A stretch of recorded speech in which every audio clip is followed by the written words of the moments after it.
Hello and welcome back everyone. This is the part 2 of Year in Review 2024 for the Ministry of Electronics and Information Technology. If you have missed the part 1, don't worry, we have got covered with a link in the description below, so check the description. But for now, let's move straight into the exciting developments, achievements and the future plans that have shaped India's digital landscape in 2024, for groundbreaking initiatives in artificial intelligence and quantum computing to the expansion of digital infrastructure in rural areas. 2024 has been a year of transformative growth. We will also take a close look at how MeitY has been driving innovation, fostering cybersecurity and empowering citizens through the digital inclusion. Let's get started. Let's first look into the headings, then we will discuss it in detail. The first point here is major policy developments in 2024. CCTV standards upgraded and forensic science laboratories recognized as electronic evidences examiners under Section 79A of IT Act. Next is Surakshit Bharat initiative for strengthening the cybersecurity of government officials. CSC, that is Common Service Center, welfare camps for the traders and citizens, capacity building program organized by NeGD, that is National E-Governance Division. You all know this is National E-Governance Division. Looking into the third point, 138.34 crore Aadhaar numbers generated so far, and DIKSHA World's largest education platform empowering millions with 556.37 crore learning sessions. Next is 67 million Ayushman Bharat Health Account numbers created and 1803 institutions and 637 districts linked under the National Knowledge Network. Next is UMANG. UMANG is important. UMANG empowering 7.12 crore users with the access to over 2,000 government services from 207 departments of the central and the state governments across 32 states. 6th point, 5.87 lakh operational CSCs, Common Service Centers, with 4.63 lakh at the Gram Panchayat level, bridging the digital divide in rural India by providing more than 800 government services. Next is 7th. This is the paperless governance in action. Paperless governance in action. DigiLocker, Entity Locker, Gov Drive transforming document management, with over 37 crore registered user on DigiLocker. Let's discuss in detail. The Ministry of Electronics and Information Technology has introduced significant policy initiatives in 2024 aimed at fostering innovation, enhancing governance and empowering citizens. What is its aim? First is the fostering innovation, second is enhancing governance, and third is empowering citizens. Let's see the first. The first was about the policy development. Okay, policy development. Policy or the amendment introduced in 2024. In this, the first topic is CCTV security standards updated. Actually, the CCTV standards are updated under the comprehensive regulatory order that aims to enhance the quality and cybersecurity of the surveillance system in the country. The MeitY has regulated the CCTV cameras. This is effective from the October 2024. This is mandating the strict security measures like encryption and penetration testing to improve the surveillance system and quality in the cybersecurity. The second point is about notification of forensic science laboratories as examiner of electronics evidence. Forensic science laboratories as examiner of electronic evidence under the Section 79A of IT Act 2000. This is important. This is like you should know this. This chapter 12A of the IT Act 2000 empowers the central government under 79A to notify the department, body or agency of central government or a state government as an examiner of electronic evidence for the purpose providing expert opinion on the electronic form of evidence before any court or other orders specified by the notified in official gazette. MIT has entrusted STQC Directorate for the assessment and evaluation of applicant laboratories seeking notification as examiners of electronic evidence under section 79A of IT Act 2000. Under this, MIT has already notified this 15 forensic labs under the section 79A of IT Act 2000. It is to provide the expert opinions of the electronic evidences. The final aim is to provide the expert opinions of the electronic evidences with more labs under evaluation. They are going to set up more labs. Okay. Let's see the regional initiatives. Regional outreach highlights the regional initiatives or programs implemented in various states. First is about this is strengthening cybersecurity. This is under the Surakshit Bharat initiative. In this mighty Surakshit Bharat initiative trained over 350 officials in 2024 through workshop programs to enhance cyber defense capabilities. It is to increase the cyber defense capabilities.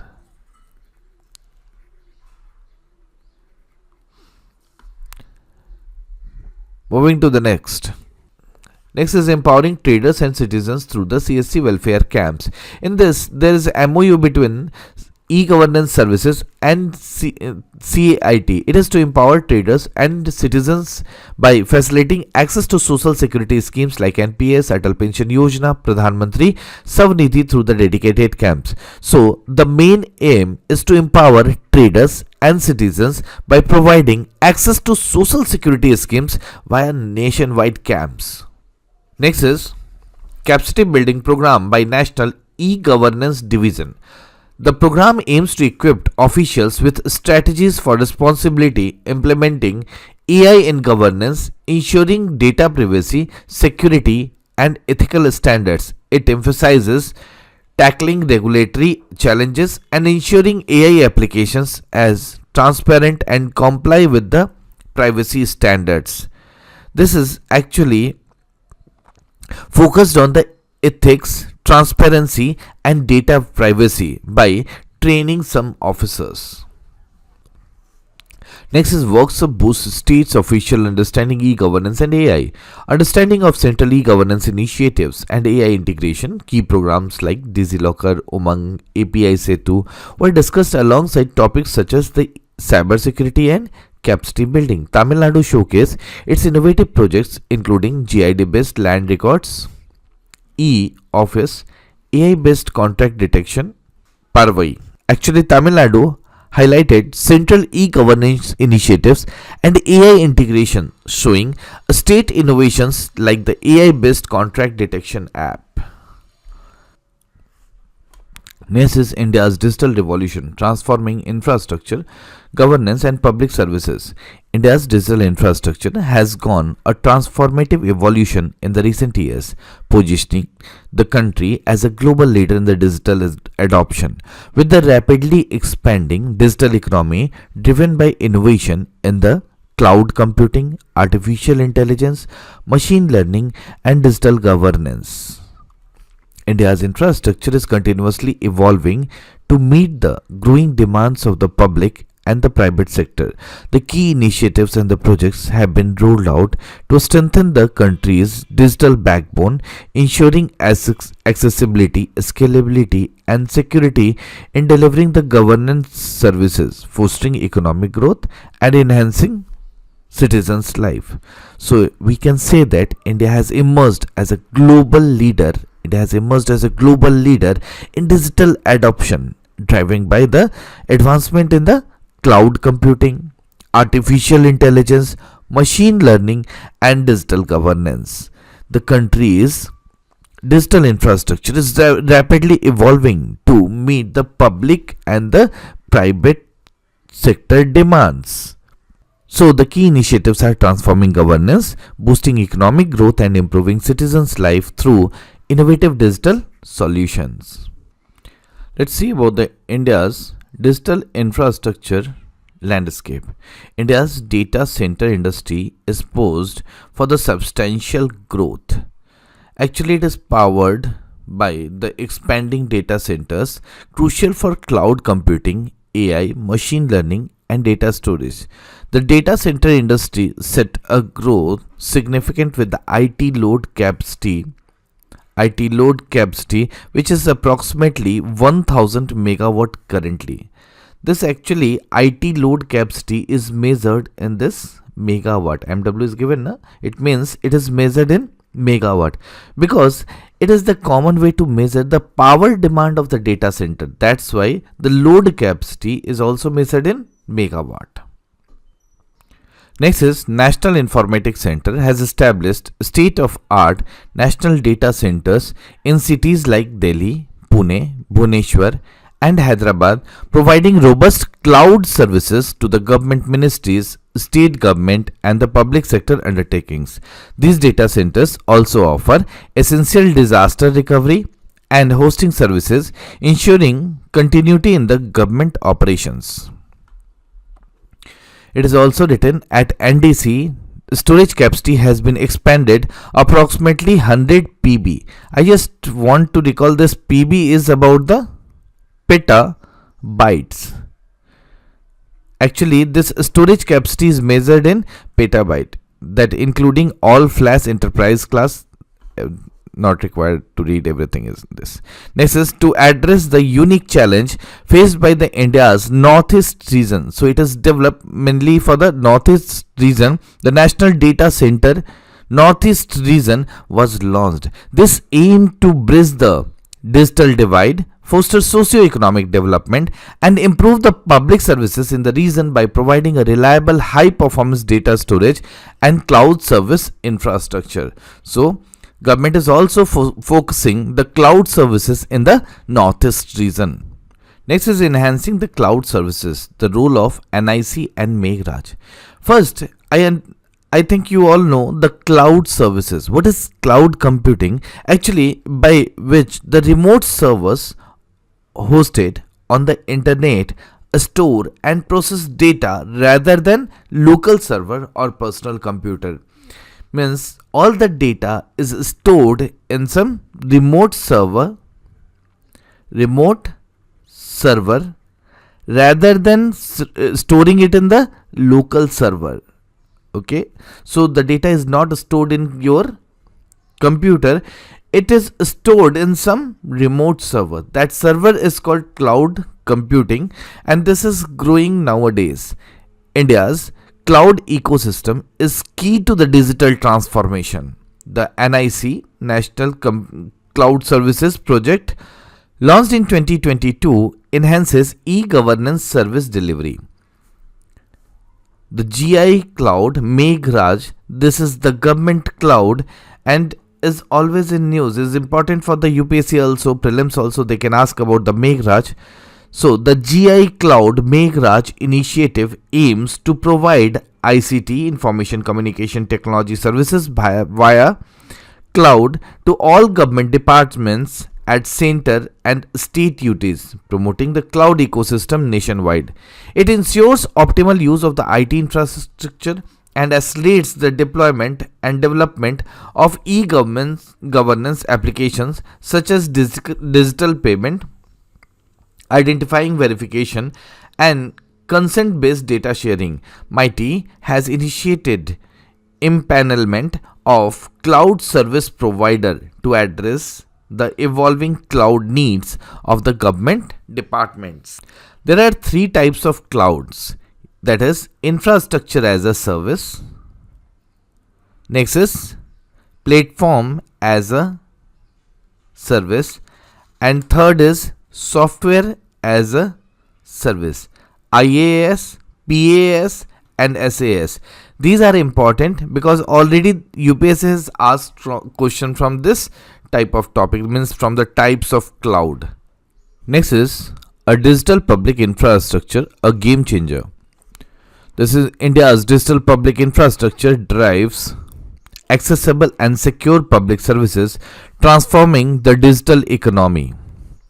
Unified payment interface facilitates digital payment and enhances financial inclusion. Actually, this is important. These all are just given the headings. You have to remember, like, what is the use of UPI. This facilitates digital payments and enhance financial inclusion. Similarly, DigiLocker, a platform for digital document verification. Next is digital infrastructure for knowledge sharing, that is DIKSHA, is the world's largest education platform. Next is India's digital ecosystem include platforms like GEM, that is Government e-Marketplace for procurement. Next is UMANG for the government services. In UMANG is actually a portal in which all the government services are included in a same platform. You can avail any government service by the use of UMANG. Next is API Setu. What is API here? API is the application programming interface. What is application programming interface? Which allows application to share information quickly, securely and reliable way. That is application programming interface Setu for open APIs. CoWIN and Arogya Setu have revolutionized health services, while eSanjeevani, eHospital, eCode enhances the healthcare and justice delivery, like Poshan Tracker, eOffice and NCD platform improves governance and the health management. All are important. You have to see once. You can use these words in the e-governance services in the men's also. Next is the National Knowledge Network connects data centers, area networks and institutions to support government to customer service and collaborative research. Next is citizen-centric digital services.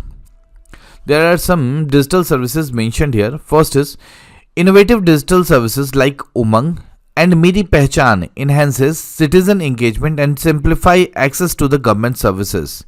Meri Pehchan, national single sign-on processes, ensuring seamless authentication. E-Hastakshar services enable citizen to digitally sign document, providing a legally accepted alternative to physical signatures. Another important project, API Setu, already we have discussed about the API Setu, facilitates the implementation of the government open API policy, enabling seamless data exchange and service delivery across the government system. Next is about the MyGov platform. MyGov platform is the Government of India's citizen engagement initiative, allowing citizens to share ideas, opinions and feedbacks on the various government policies and programs. MyGov fosters transparency and encourages active citizen participation in the governance. Next is the Common Service Center, reaching the rural India. How rural India is getting benefited by the use of this common service centers. This is at Gram Panchayat level. The initiative has facilitated the delivery of more than 800 services ranging from government schemes to education, telemedicine and financial services. Next is citizen-centric digital services. First is about UMANG. It is again mentioning what we have already studied in detail. First is about UMANG. We have already studied UMANG is the initiative aimed at simplifying access to the government services. This is a single platform in which multiple government services are put together. What is the full form of UMANG? This is Unified Mobile Application for New Age Governance. UMANG is available in 23 multilingual languages, means different languages are given to, means that language cannot be the barrier for this availing the government services.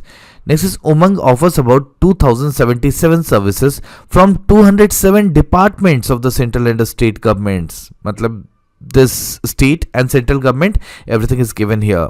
Next is second point, the Meri Pehchan platform, a national single sign-on service, provides citizens with the seamless way to authenticate and access various government services using a single set of credentials. Over 132 crores transactions have been processed on this platform, improving the service delivery and reducing the complexities of managing multiple accounts and credentials. Next is e-Hastakshar, that is e-sign. E-Hastakshar or e-sign services enables citizens to digitally sign document, providing legally accepted alternative to the physical signature. Means this is legally accepted. Next is about API Setu. We have already discussed sufficiently API Setu. My government platform is also given. We have already discussed that my platform is MyGov platform is the Government of India citizen engagement initiative, allowing citizens to share ideas, opinions and feedback on the various government policies and program. Again it is repeated. Next is revolutionizing the government operations. This is in the line with the government vision of paperless government. DigiLocker has become a revolutionary platform for issuance and verification of document. DigiLocker, if there is document in the DigiLocker, it means it is verified and it can be used legally anywhere. DigiLocker has transformed the way citizens access and authenticate their documents. Next is collab files. These are just pointers you should know. What is collab file? Collab file is a centralized platform for the government officials to create, manage and share office documents such as the spreadsheet and text file. It integrates with the platforms like eOffice and ICML and ensures secure access via the government issuance email IDs and maintain records of the document sharing. These all are done also for the cyber security measures. Next is Gov Drive. As you use the Google Drive like this, there is Gov Drive. Gov Drive is a cloud-based multi-tenant platform offering storage as a service for the Government of India officials. It enables secure storage, sharing, synchronizing and managing of documents across devices, allowing the officials to store, access, modify or delete files, folders online through the Government Drive application. Next is the Gov Internet Platform, is a modern secure portal for the government officials, streamlining workflow management with the single sign-on via Parichay. It provides access to applications like email, e-office and the ministry performance dashboard, while enabling the efficient calendar management, task assignment, event planning and secure. These are the upcoming plans of the mighty and shaping the India's digital future. First is boosting the semiconductor ecosystem. This was also given in the mighty first part, India's Semicon mission. We have already discussed this. You can see in the playlist. Next is advancing AI development and regulation. This AI is also given in the first part. So you can go and see the but it is going to advance more. Next is expanding digital public infrastructure. This is all about the Aadhaar, UPI, DigiLocker. This will be of course advanced with the time. Next is strengthening the cyber security. The main issue with the government e-services comes with the cyber security measures. So cyber security is going to be concern for the coming time, with a focus on the building robust and resilient infrastructure to counter cyber threats. Mighty is leveraging advanced technologies and the strengthening public-private partnership.